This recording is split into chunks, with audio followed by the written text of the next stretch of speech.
नमस्कार दोस्तों, स्वागत है आप सभी का हमारे यूट्यूब चैनल पर। दोस्तों, आज की वीडियो में हम भारतीय संसद के बारे में चर्चा करने वाले हैं। तो चलिए दोस्तों, आज का वीडियो हम प्रारंभ करते हैं। भारतीय संसद जो है केंद्र सरकार की विधायी अंग होती है। संसदीय प्रणाली, जिसे सरकार का वेस्ट मिनिस्टर मॉडल भी कहते हैं, अपनाने के कारण भारतीय लोकतांत्रिक व्यवस्था में संसद जो है एक विशिष्ट व केंद्रीय स्थान रखती है। संविधान के 5वें भाग के अंतर्गत अनुच्छेद 89 से 122 में संसद के गठन, संरचना, अवधि, अधिकारों, प्रक्रिया, विशेषाधिकार व शक्ति इत्यादि के बारे में वर्णन किया गया है।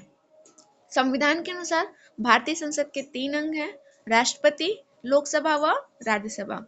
हालांकि राष्ट्रपति जो हैं वह संसद के किसी सदन के सदस्य नहीं होते हैं और ना ही वह संसद में बैठते हैं, लेकिन राष्ट्रपति जो होते हैं वह संसद के अभिन्न अंग हैं। ऐसा इसलिए क्योंकि कोई भी विधेयक तब तक कानून नहीं बनता है जब तक कि उस पर राष्ट्रपति स्वीकृति न दे दें। अर्थात दोनों सदनों से कोई भी विधेयक पारित होने के पश्चात राष्ट्रपति के पास जाता है और राष्ट्रपति के हस्ताक्षर के पश्चात ही वह विधेयक जो है कानून का रूप धारण करता है। दोनों सदनों की संरचना के बारे में देखें तो राज्यसभा की अधिकतम संख्या जो है 250 निर्धारित है। इनमें से 238 सदस्य जो हैं राज्यों व संघ राज्य क्षेत्रों के प्रतिनिधि होते हैं, जबकि 12 सदस्य जो हैं राष्ट्रपति द्वारा मनोनीत होते हैं।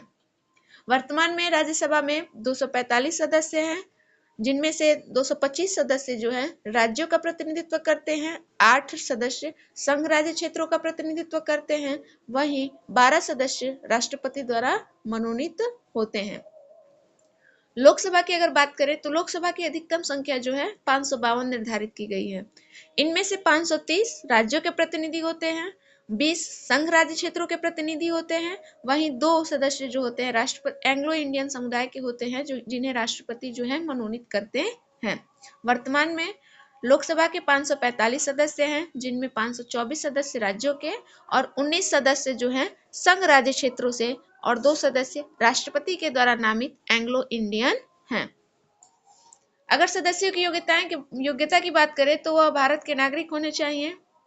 राज्यसभा के लिए उनकी आयु 30 वर्ष, वहीं लोकसभा के लिए उनकी आयु 25 वर्ष होनी चाहिए। संसद द्वारा जो निर्धारित योग्यताएं हैं उनको पूरा करते हों और पागल दिवालिया ना हो। निर्वाचन की बात करें तो लोकसभा के सदस्यों का चुनाव जो है प्रत्यक्ष रूप से किया जाता है, वहीं राज्यसभा के सदस्य जो है अप्रत्यक्ष रूप से आनुपातिक प्रतिनिधित्व प्रणाली के अनुसार एकल संक्रमणीय मत द्वारा इनका निर्वाचन होता है। दोनों सदनों की अवधि की बात करें तो राज्यसभा जो है एक अस्थायी सदन है और इसका विघटन नहीं होता है, परंतु इसके 2/3 सदस्य जो होते हैं वह प्रत्येक 2 वर्ष के पश्चात सेवानिवृत्त होते हैं। और संविधान ने चूंकि राज्यसभा के सदस्यों के लिए पद की अवधि निर्धारित नहीं की थी, इसे संसद की इच्छा पर छोड़ दिया गया था। अतः संसद ने संसद के द्वारा जन प्रतिनिधित्व अधिनियम 1951 बनाया गया, जिसके तहत कहा गया कि राज्यसभा के सदस्यों की पदावधि जो होगी वह 6 साल होगी। राज्यसभा से अलग लोकसभा जो है वह एक अस्थायी संस्था है। इसकी अवधि जो है आम चुनाव के बाद पहली बैठक जो होती है उससे 5 वर्ष निर्धारित की गई है। अर्थात लोकसभा के सदस्य जो है 5 वर्ष तक अपने पद पर रहते हैं। इसके पहले भी वह उनके पदों से उन्हें हटाया जा सकता है और राष्ट्रीय पात के समय इनके कार्यकाल में वृद्धि 1 वर्ष की जाती है। वेतन और भत्तों की बात करें तो संसद के दोनों सदनों के जो सदस्य होते हैं इनको वेतन और भत्ता जो है संचित निधि से दिया जाता है और इसका निर्धारण स्वयं संसद ही करती है। संसद के कार्यों की बात करें तो विधि का निर्माण करना, कार्यपालिका पर नियंत्रण रखना, संसद के और भी न्यायपालिकीय कार्य हैं जैसे कि राष्ट्रपति पर महाभियोग या सर्वोच्च न्यायालय पर महाभियोग, इन सब की सिद्धि जो है वह संसद के द्वारा ही की जाती है। तो दोस्तों, आज का वीडियो हम यहीं पे समाप्त करते हैं। संसद के शक्ति और कार्यों के बारे में विस्तार से हम अगले वीडियो में देखेंगे। थैंक यू दोस्तों।